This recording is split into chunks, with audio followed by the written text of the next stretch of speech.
भारत के गुजरात राज्य के पश्चिमी छोर पर, जहां अरब सागर की लहरें अनंत आकाश से मिलती हुई प्रतीत होती हैं, वहीं बसी है एक ऐसी नगरी जो सिर्फ पत्थरों और मंदिरों की कहानी नहीं सुनाती, बल्कि एक ऐसे साम्राज्य की गवाही देती है जो बना भी भगवान ने और डूबा भी भगवान की इच्छा से। हैरानी की बात तो यह है कि इस नगरी को स्वयं भगवान श्री कृष्ण ने बसाया था, और उससे भी बड़ा रहस्य यह है कि यह नगरी एक दिन में समुद्र में समा गई। पर सवाल ये है, क्या द्वारिका सच में समुद्र में डूबी थी? क्या इसके नीचे आज भी एक प्राचीन नगर छिपा हुआ है? क्या समुद्र की गहराइयों में मिले स्तंभ, दीवारें और संरचनाएं उस दिव्य नगरी के प्रमाण हैं? और आखिर ऐसा क्या हुआ कि श्री कृष्ण के प्रस्थान के बाद पूरी यदुवंशी सभ्यता का अंत हो गया? जब मैं आपको पुराणों, महाभारत, समुद्री खोजों और आधुनिक विज्ञान के प्रमाणों के साथ द्वारिका का पूरा इतिहास बताऊंगा, तो आप भी सोचने पर मजबूर हो जाएंगे कि क्या यह केवल आस्था है या फिर एक भूली हुई सभ्यता की सच्चाई। तो चलिए इस रहस्यमयी यात्रा की शुरुआत करते हैं। लेकिन उससे पहले, अगर आपको ऐसे रहस्य जानना पसंद है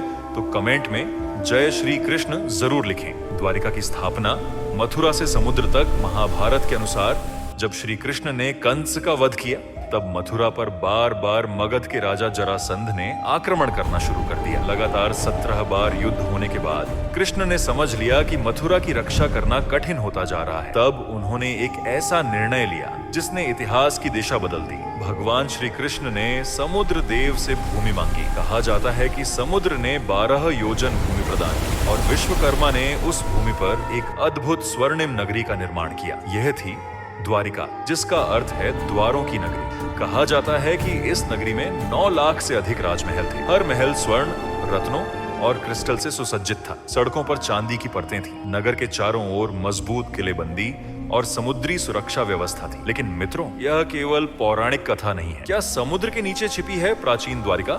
साल 1983 से 1990 के बीच भारतीय समुद्री पुरातत्व विभाग और बाद में राष्ट्रीय समुद्र विज्ञान संस्थान NIOSO ने गुजरात के तट पर समुद्र के भीतर खोज अभियान चलाया। उन खोजों में जो मिला उसने इतिहासकारों को चौंका दिया। समुद्र की लगभग 20 से 40 मीटर गहराई में पत्थरों की दीवारें, घाट जैसे ढांचे, एंकर, लंगर और मानव निर्मित प्रतीत होने वाली संरचनाएं मिली। कुछ संरचनाओं की कार्बन डेटिंग लगभग 3500 से 4000 वर्ष पुरानी बताई गई, जो महाभारत काल के अनुमानित समय से मेल खाती है। अब सवाल उठता है, क्या यह वही द्वारिका है? वैज्ञानिकों का कहना है कि यह संभवतः एक प्राचीन तटीय नगर था जो समुद्र स्तर बढ़ने से डूब गया। लेकिन आस्था कहती है यह वही श्री कृष्ण की द्वारिका है। यदुवंश का विनाश, एक श्राप की कहानी। महाभारत के मौसल पर्व में वर्णन मिलता है कि द्वारिका की स्थापना के वर्षों बाद यदुवंश अत्यंत शक्तिशाली और अभिमानी हो गया था। एक दिन कुछ यदुवंशी युवकों ने ऋषियों का मजाक उड़ाया। उन्होंने सांबा को स्त्री वेश में सजाकर ऋषियों से पूछा,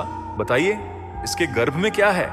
ऋषियों ने क्रोधित होकर श्राप दिया, इसके गर्भ से एक लोहे का मूसल जन्म लेगा जो पूरे यदुवंश का विनाश करेगा। श्राप सत्य हुआ। लोहे का मूसल बना, उसे पीसकर समुद्र में फेंक दिया गया। लेकिन वही लोहे के कण समुद्र तट की घास में बदल गए और एक दिन मदिरा के प्रभाव में यदुवंशियों ने उन्हीं घासों से बने शस्त्रों से एक दूसरे का संहार कर डाला। पूरा यदुवंश समाप्त हो गया। श्री कृष्ण का प्रस्थान और द्वारिका का अंत। जब श्री कृष्ण को झात हुआ कि यदुवंश का अंत हो चुका है, तब वे वन में ध्यानस्थ हो गए। एक शिकारी ने उनके चरण को हिरण समझकर बाण चला दिया और इसी प्रकार भगवान ने देह त्याग दी। कहा जाता है कि श्री कृष्ण के स्वर्गारोहण के साथ ही द्वारिका का समय पूरा हो गया। महाभारत में वर्णन है कि जैसे ही अर्जुन द्वारिका से निकले, समुद्र ने उस नगरी को अपने भीतर समा लिया। क्या यह केवल प्रतीकात्मक वर्णन था या वास्तव में समुद्री आपदा आई थी? भूवैज्ञानिकों के अनुसार पश्चिमी तट पर हजारों वर्षों में समुद्र स्तर में कई बार परिवर्तन हुआ है। टेक्टोनिक गतिविधियां भी संभव रही हैं। संभव है